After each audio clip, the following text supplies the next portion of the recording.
Oo, wait. End mo, Gwen ko. End mo. Okay na yan. Edit mo na lang. Malakas na to. Disturbing content. Atas ka na unti. Malakas na to. Oo. Behind the closed doors of farms, hatcheries, and slaughter plants, revealing the journey that animals make from farm to fridge. So dito siya pinakita niya. For nearly their entire 4-month pregnancies, mother sows are locked in narrow metal stalls barely larger than their own bodies. Many of the animals develop open sores and scratches. Workers often kick and yell at pigs to move them. Soon after birth, piglets are castrated by workers who cut into their skin and rip out their testicles. Next, the workers chop off their tails. Both of these painful procedures are nearly always done without anesthesia. Many animals die from botched mutilations. Piglets who become sick or injured or who are not growing quickly enough.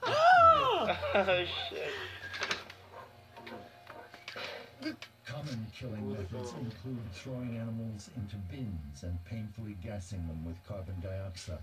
Others are killed by being slammed headfirst into the ground.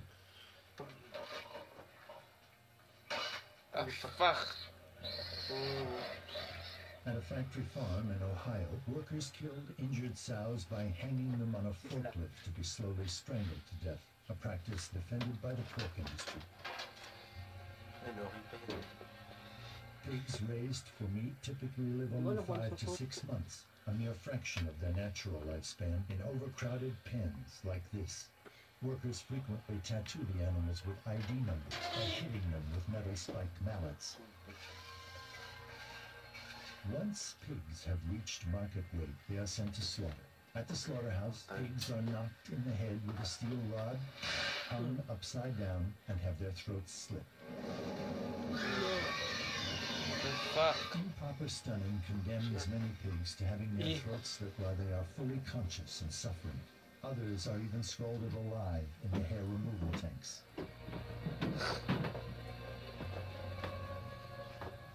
Eggs. Shit. From the moment they hatch, the egg industry subjects chicks to horrors few of us can even imagine. At the hatchery, workers quickly and roughly sort the males from the females. Because male chicks don't lay eggs and do not grow quickly enough to be raised profitably for meat, they are killed within hours after hatching. Male chicks are typically thrown into giant grinding machines while still alive. This practice is deemed standard and acceptable by the egg industry. Standard ang puto. Another killing method is to drop male chicks into trash bags to be smothered or suffocated. More than 200 million unwanted male chicks are killed on their first day of life each year in the United States. The females have it even worse, destined for a life of prolonged cruelty.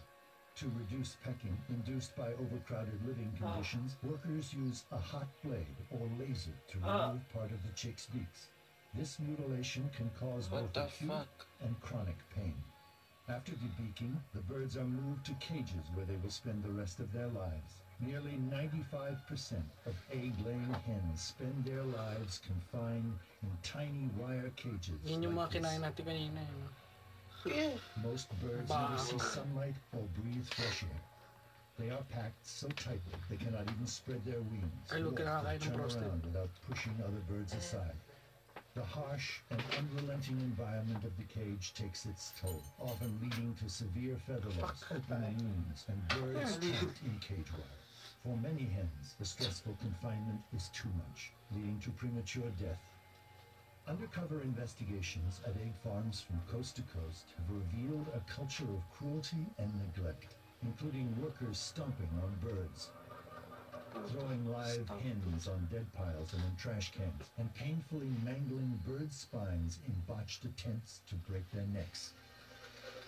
At 1 or 2 years of age, when a hen's egg production begins to decline, she is violently ripped from her cage. Workers often fling the birds into metal carts where they are painfully suffocated with carbon dioxide.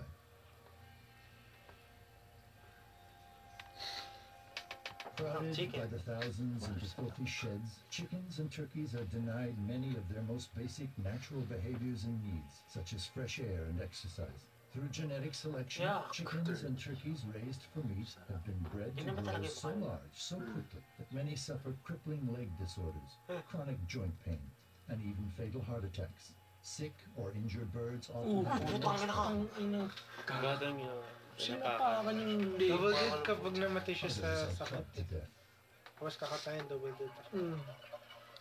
Ang gagong to. Those who live to reach market Yun, weight are gago, thrown tinong- into transport crates and loaded onto Hayop trucks na bound for slaughter plants. trato. Handling is often violent and Okay na lang frequently yun. causes bruises, broken bones, and other injuries.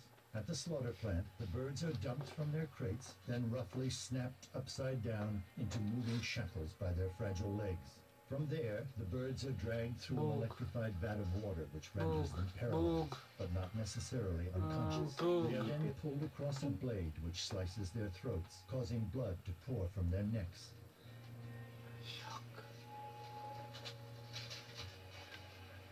Some of the birds who miss the blade have their throats slit or their heads ripped off. Ay, Other birds are drowned and scalded in the tanks of hot water designed to loosen the bird's feathers.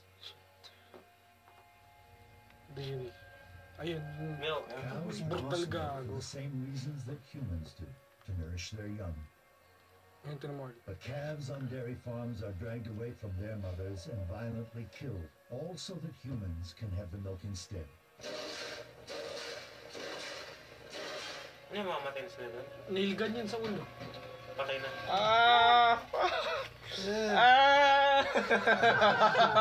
Dairy cows are confined by factory farms. Some spend almost their entire lives standing on concrete floors. What the Others fuck? are crammed into massive mud lots. Workers subject young cows to painful mutilations and amputations. Ano yan? Natanggal yung sungay. Cuts off a cow's tail. Ito pati slicing buntot. through the Sungay, ah. skin, nerves, Di ba dito and yun? bone without any painkillers. Anong magawa sa buhay? Ano? Another routine practice Di is horny. Ayoko na. burning into the calves' skulls to remove their bloody horns. Painkillers are rarely used.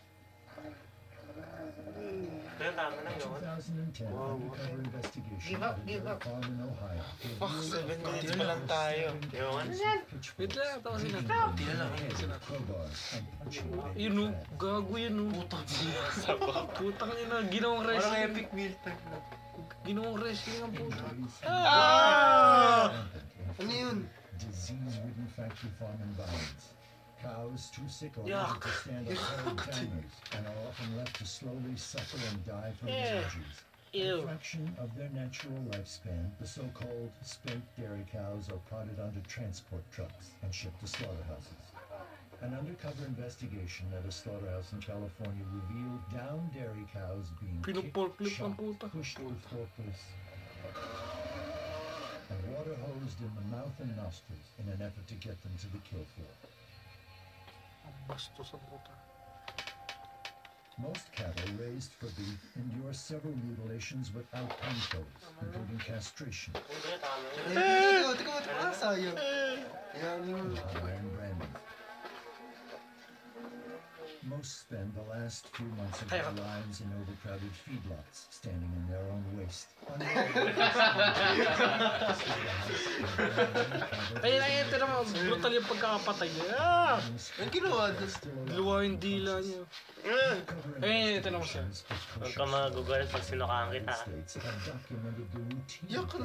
Of cutting open the throats of fully aware and alert cattle. Nakaluwa yung dila. Paano ginagawa? Tinatanggal yung laman loob dito.